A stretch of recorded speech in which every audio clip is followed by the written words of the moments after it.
Doctor రంగయ్యని dummy Rangayya చేస్తాం. ఇదేం వింత ఇది. అందులో డాక్టర్ రంగయ్య అంటామంటే ఉమామహేశ్వర నాయకు అది డమ్మీ రంగయ్య చేస్తున్నాడు.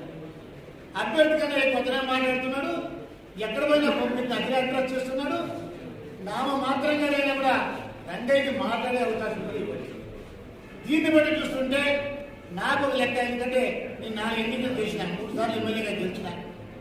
ఆయన ఐడియా ఎలా కనబడుతూ ఉందంటే నాకు ఉమామహేశ్వర గారి ఐడియా రాబోయే రోజులలో రంగయ్య ఓడిపోతే పంపించేస్తే వైసీపీ తరఫున ఇన్ఛార్జిగా ఉండాలి, ఆ స్థానంలో ఉండాలి అనేటువంటి దురుద్దేశం నాకు కనబడతా ఉంది.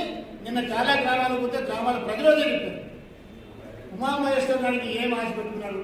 ఇంతకాలం నక్కలాగా ఈ రంగయ్య ఎప్పుడు వెళ్ళిపోతాడా, ఓడించి పంపించేద్దామా